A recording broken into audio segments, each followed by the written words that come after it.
Dahoodpostman, Professor Belly Mill. This is not a glorification or a glamorization. This is an education. You can go anywhere in the world and get a couple of lives, but you come right here to get the truth. Be sure to click the notification bell, like, subscribe, and share. Drop a comment down below. So when the dope content hit, it'll feel like it's the first and the 15th. Lock the door.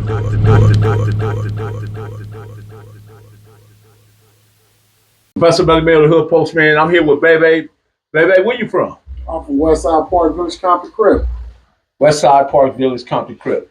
What was it like for you growing up, Bebe? Let's see, I came from, I lived with my moms until I like 12, stayed running away from home. I love the atmosphere of the project, especially as a kid. That's the one thing that I was infatuated with. You also grew up with the understanding that all Compton Crips was Compton Crips, and even though respectively we came from different sides and different sections, but at the one thing we all moved under the CC, the Rip Rider. Right. What do you think happened, and how? And what's your thoughts on what happened? I believe that it's jealousy, man. What I think, here it is. We started getting a lot of implants. Back in my day, you start getting dudes that wasn't from Compton. I think the drug gang had a lot to do with that. Well, the drug gang had a lot to do with it because now you got a lot of youngsters that's off of cough syrup and things like that. Back in my day, you had weed and Sherm. But it was like, that was a norm. You see a homie shermed up, okay, he shermed up. Leave him alone. Let him sit over there. Give him some milk. Yeah, we know this nigga tripping.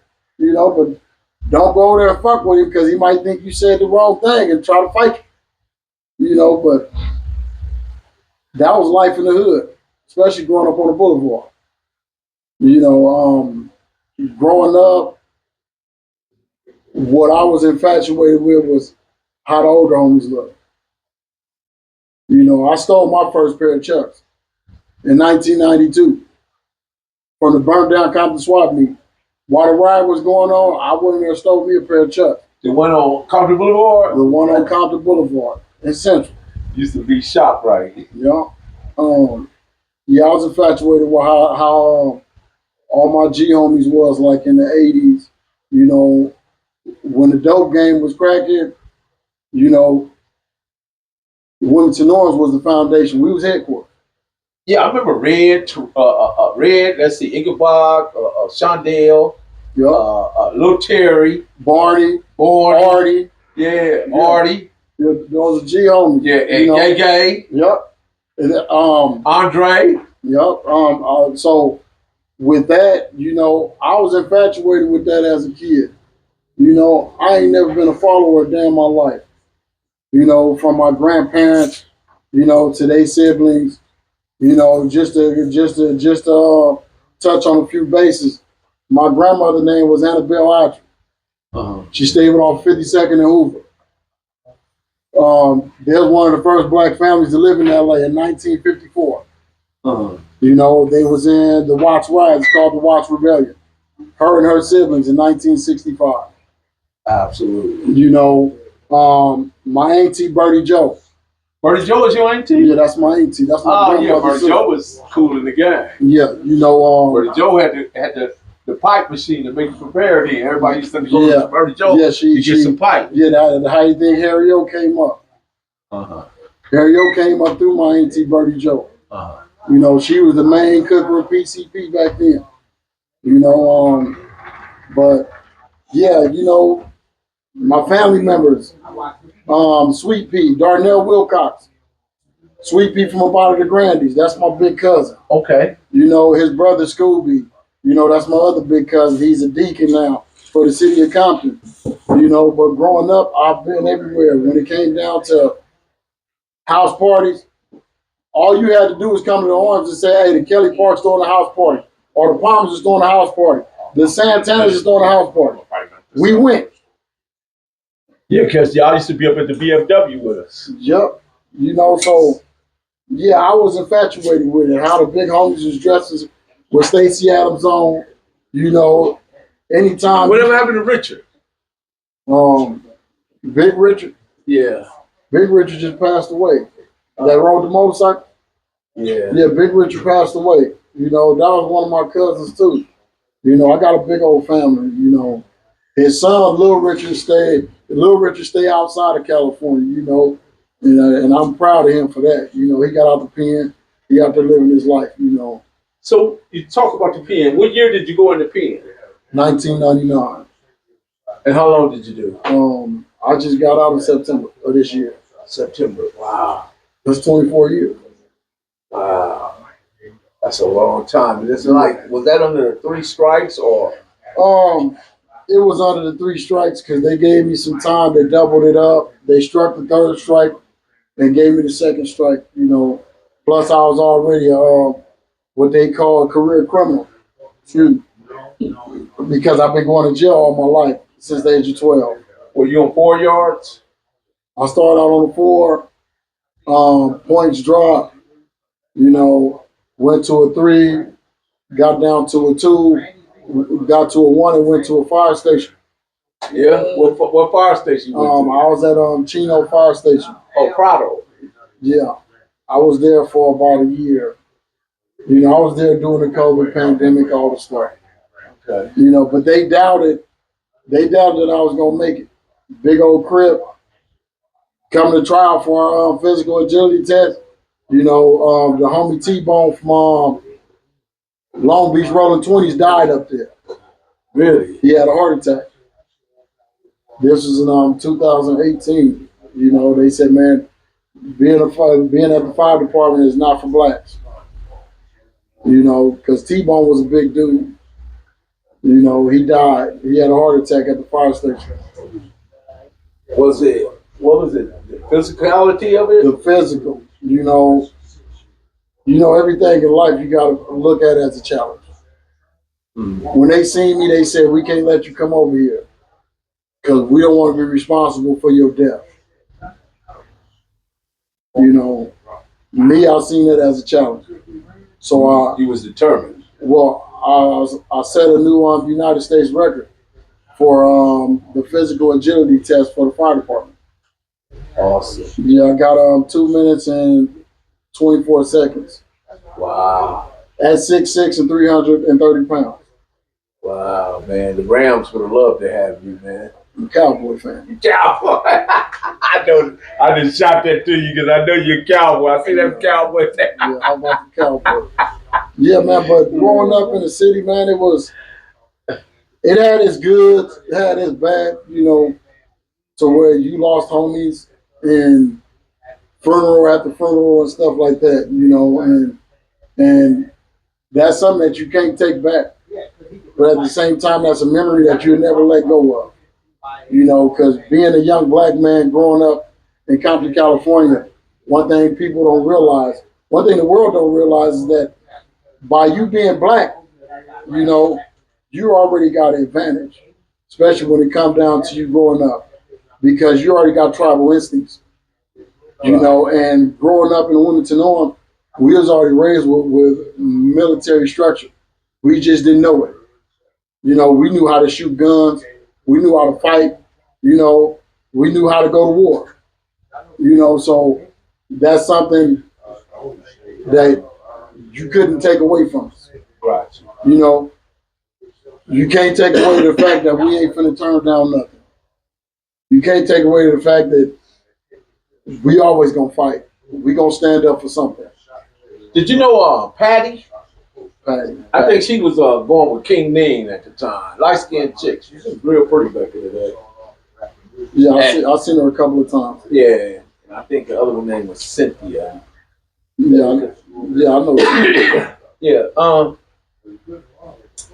Going up in Park Village, right? Well, actually went to the ones. Did you know Fred? What is Fred? Yeah, I grew with Fred Hagler. That's the G homie. Yeah. Fred, you know, Fred used to live on Chester in the Taylors. But see, you gotta understand something, right? I grew up in my hood, you know, but I was that BG that didn't like just sitting around in the hood. You know, if I'm gonna go put in work, I'm gonna go somewhere else. I did all my gang banging in the streets of Compton. You know, I wasn't one of them gang bangers that just sit around and like I'm from this hood. I always had a point to prove. If we get into it at the Compton swap meet, just know I'm coming on your block later on that day. Right. You know, but that's how it was growing up from my perspective. You know, like how you got TGs and OTGs. My generation growing up, we didn't have TGs and OTGs. You had OBG, you had the OGs, you had the original baby gangsters, And the BG. and you had the young baby gangsters. Yeah. You know, and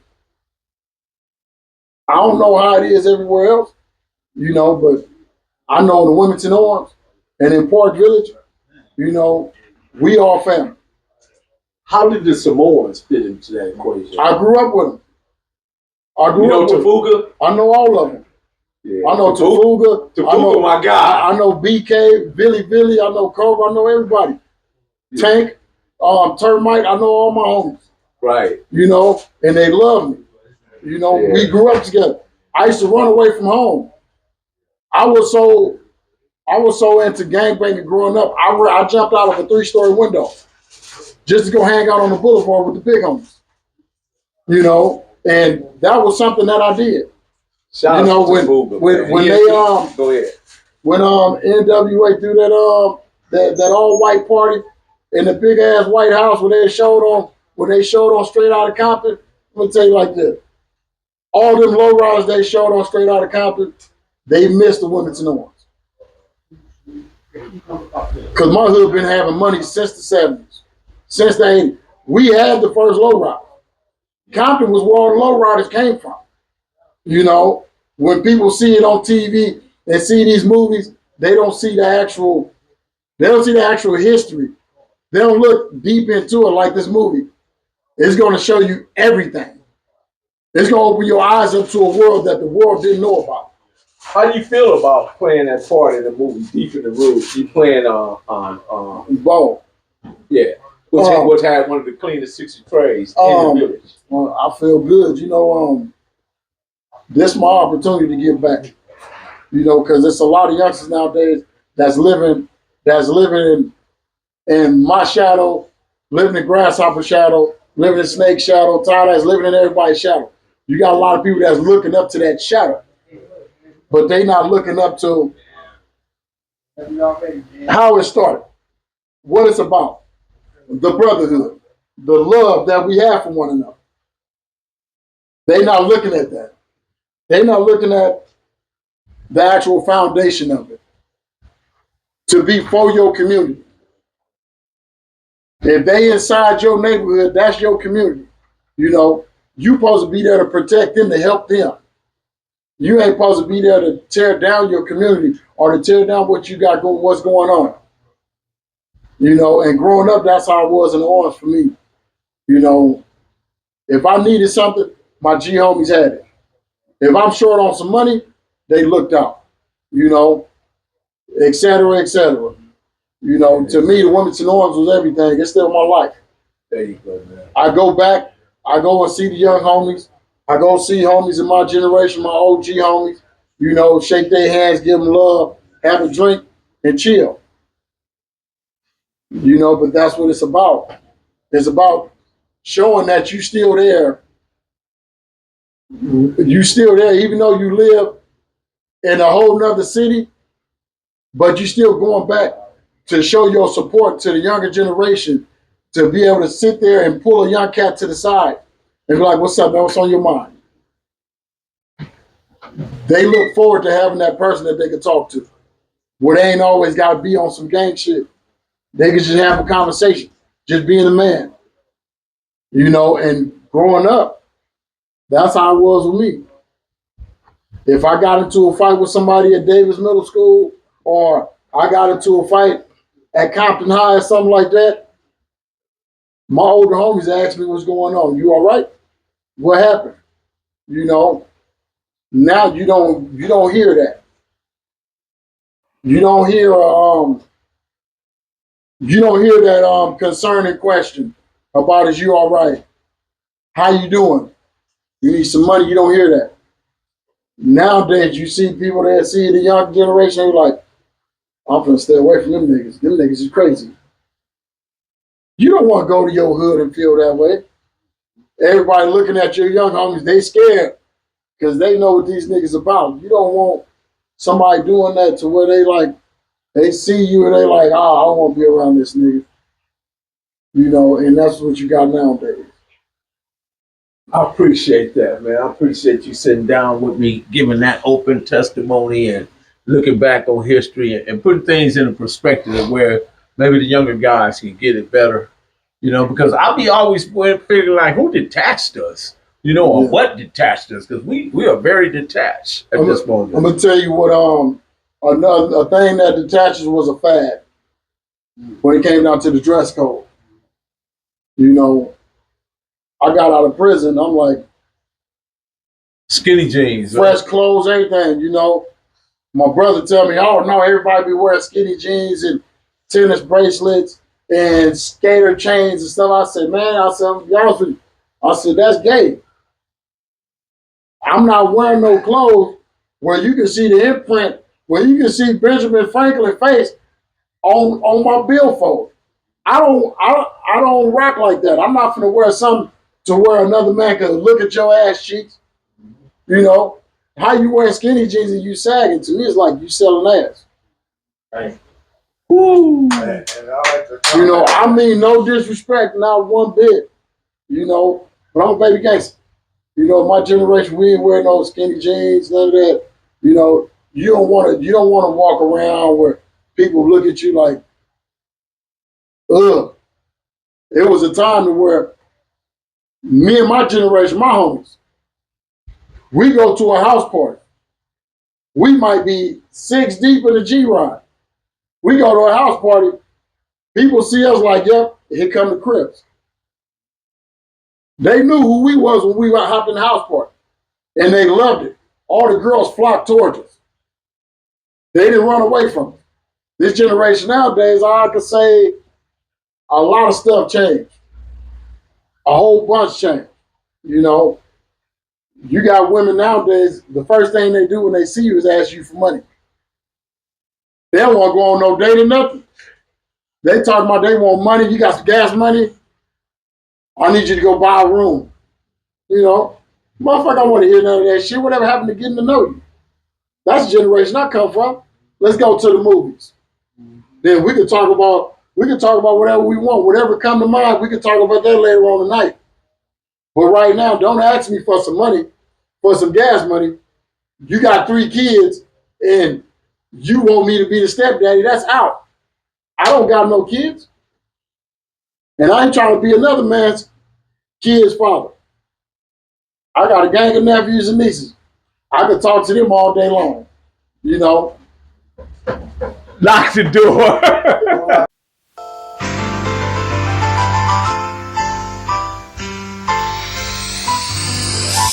Straight out of Compton, original streets. Grew up with the lion, see what the criminals see.